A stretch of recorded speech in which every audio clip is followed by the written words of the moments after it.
So this is a 2019 Buick Enclave, which is basically a Chevy Traverse or a GMC Acadia, Saturn Outlook, same car. Anyway, it's got a check engine light. The code, I ran a scan. The code is a PO496, which is an EVAP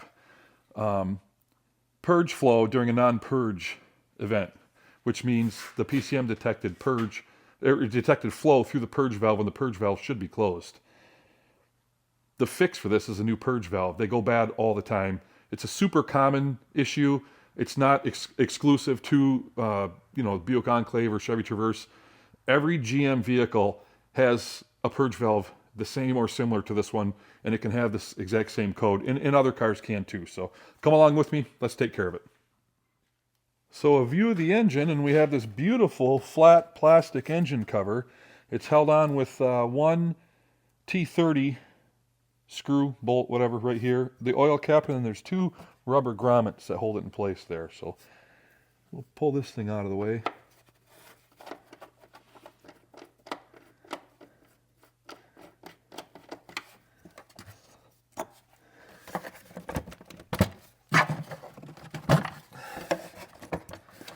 Oh, there was three rubber grommets. We'll put our oil cap back on so the people in the comments don't yell at me. Here's the throttle body, and our purge valve was actually hiding right back there. So looks like we need a 10 millimeter, some hose clamp pliers, and a flathead screwdriver, and we'll get this stuff out of the way. So we've got a couple of hose clamps.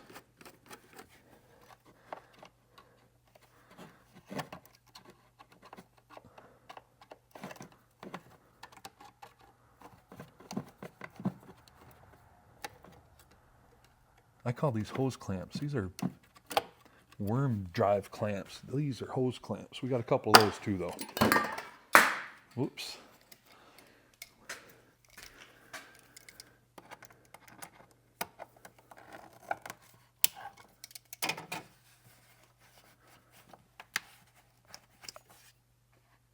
Is that connected? That's not connected.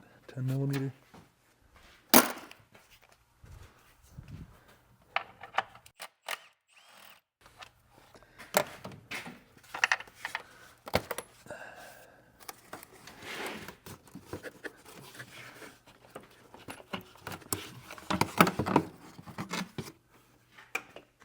With the air ducting out of the way, we can get a better view, and that right there is the purge valve. That's the line going to it, and for reference, this is what it looks like right here, and it's right down there, and it's plugged right into the intake manifold. So it's got an O-ring on one end, and then it's got a line, a vacuum line that hooks up right here. And this line right here actually comes from the fuel tank, well, from the charcoal canister, and one electrical connection right here, and then a bolt with a 10 millimeter head on it. And that's all there is to it. So looking down on top of the purge valve, you can see the vacuum line we have right here, and there's a white, see this white tab. If you push that white tab up from the bottom, that will release it and it will slide off. I don't think I can do it one-handed though, and then the other thing I wanted to show you is the bolt. Here's the bolt right here. And you can get it from out in this open space next to the throttle body, but that 10 millimeter bolt right there. And the electrical connector is over here. It's pretty easy to unplug, but we'll leave it hooked up until we get the purge valve removed, and then I can demonstrate that out in the open. Okay, so I'm gonna use one finger to push up on that white tab, and then I'm gonna use a flat-headed screwdriver, put it in there and just twist, and that will just push our vacuum line off. And that should, just pops right up out of there. Okay, let me see if I can get an angle on this bolt for you guys. So having a look, I removed that air box. I just unplugged the mass airflow sensor and I just popped it off. It's just sitting on these it's got little rubber grommets that hold it in place. Moved it out of the way. So if we go down here next to the throttle body and have a peek, there's our purge valve right there. So there's the 10 millimeter bolt, and then there's the electrical connector. So I'm going to feel around. I can see the bolt through here, but we're going to pull that bolt out.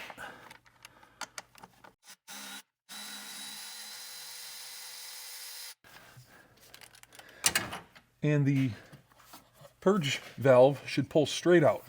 You might have to wiggle it a little bit, but it'll pull right out of there. And there it is. Now this electrical connector, all you do, actually I don't know, can you guys even see that? Now you can. Okay, so this electrical connector, you just push this little tab in right there. That's it. That's all there is to it, guys. It's that easy. So I got the old Bosch purge valve out, and here's the aftermarket parts store replacement unit. They're the same, but they're not the same. Watch. And here's the new one. Can't blow through the new one, which is how these should be in a resting state. These should be closed in a resting state unless they're energized. Only when they're energized should you be able to blow or suck air through the purge valve. So this right here confirms that this part is bad, and this is the reason why the check engine light is on this car. So let's throw the new one in.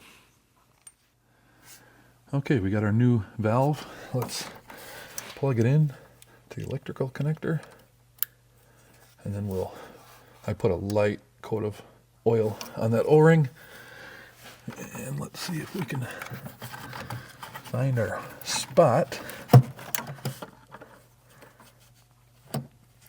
Push it into place, and then you can clock it until the bolt lines up with the bolt hole. And I missed it. Did I miss it? Yep, I missed it. I'm doing this by feel because you can't really see.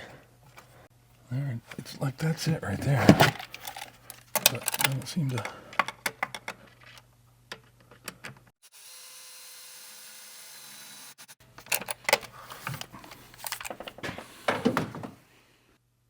The only thing we have left to do is to get our vacuum line clip back on, and that just slides on and clips in place. Make sure it's locked, and it is. I'm going to put the air box back on, and one of the rubber grommets is just missing. This is a 200,000 mile vehicle, but it has two left, and it helps if you put a little dab of grease on there. It helps it slide down so you're not fighting with the grommet so much. Whoa. Holy cow. I think we better take this apart.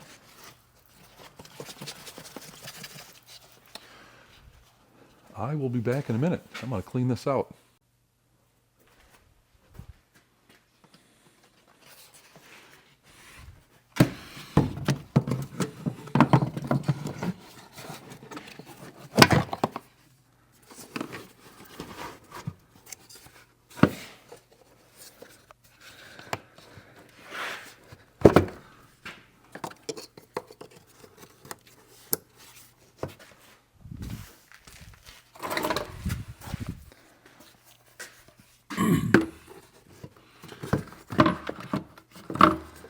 Suppose I could have made life a little easier on myself if I wouldn't have clipped that back in yet.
Evap, purge, valve, solenoid, whatever you want to call it, super easy. Anyone can do it.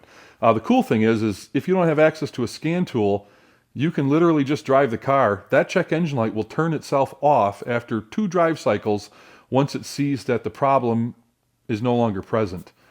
If you have access to a code reader or scan tool, then you can just clear the code at this point and the light's off. So listen, if you made it this far, I really appreciate you. Thank you for watching.